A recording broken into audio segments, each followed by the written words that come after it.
anything that is peaceful and relaxing.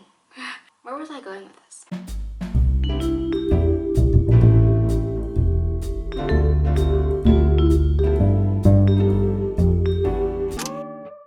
Chamomile is known for its medicinal properties of reducing anxiety and helping with insomnia.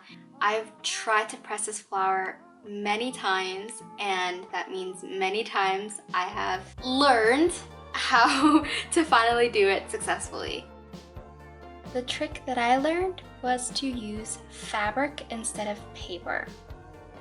Here I'm using a piece of muslin. It is 100% cotton. It will absorb moisture really well, and if it gets dirty, I can just wash it.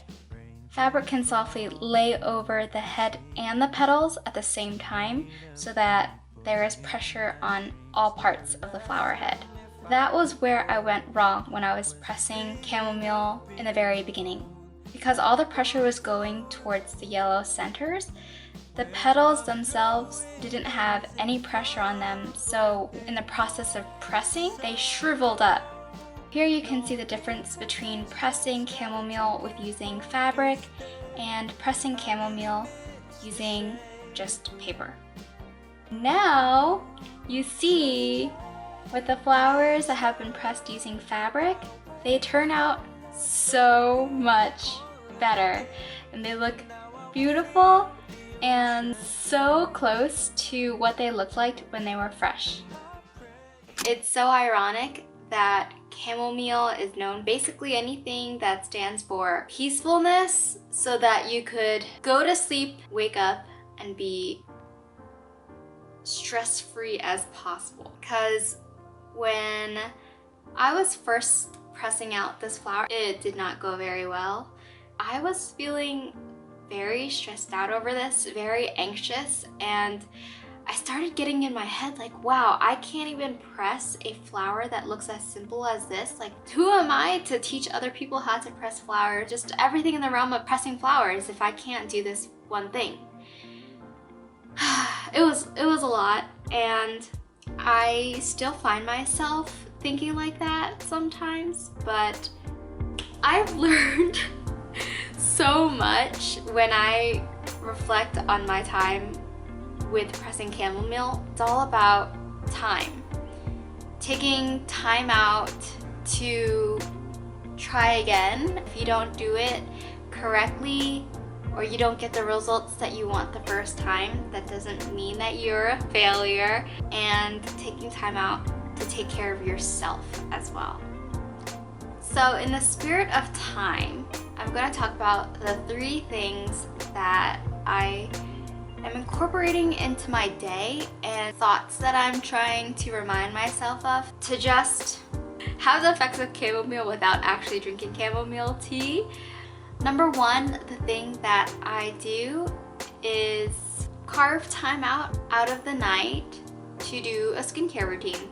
That helps my body know, like, hey, it's the end of the night, you're gonna have to start shutting down, especially up here because I am an overthinker and thoughts run 24/7. So dedicating that time in the day to let your body know it's almost time to go to sleep, so let's just take it easy, relax, and slow down. Number 2, the thing that I did very often when I was living in Korea, but somehow just tossed out the window recently here, which is journaling. And like I said before, as someone who overthinks, journaling really helps me to get outside of my head and see things in a new perspective and make connections that otherwise I wouldn't have been able to make. So it's really beneficial. And even if you think you aren't really going through anything in your life, journaling and just having that record of your day-to-day life is just really nice also to look back on later. Another thing that I am taking time out to indulge in every day or whatever time that I can allow is reading. And recently I bought this book, and it is so amazing. I finished it in a day, but it is called On Flowers by Amy Merrick. She was working as a stylist in New York City, and she just started to feel unfulfilled in that job. And she grew up in the country, and she kind of found her connection to flowers again. And so she transitioned from being a stylist to being a florist in New York City. She said in this book that the book started off as being a lesson on how to arrange flowers, but it grew into something more. It feels like a very personal diary of her and flowers. One of the main lessons that she shares is that everything is a journey. As simple as that sounds, when I was trying to press chamomile, I forgot about the journey and I was so focused on the goal. And now that I look back on it, what's the point of the goal if you're not enjoying the journey?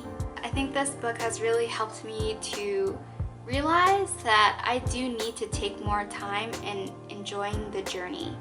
And I think these 3 things that I'm starting to do now is helping me do that as well.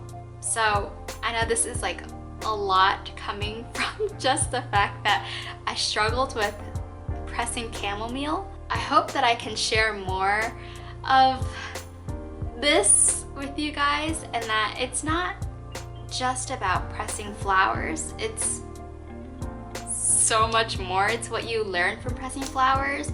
It's what you learn about the flowers themselves. It's about what you learn when you are going through the struggles and the trials of pressing flowers, and what you do with that after, and what you can make with it. I really do hope that you can join me on this journey. I will see you guys next time. Until then, please take care and stay warm. Bye!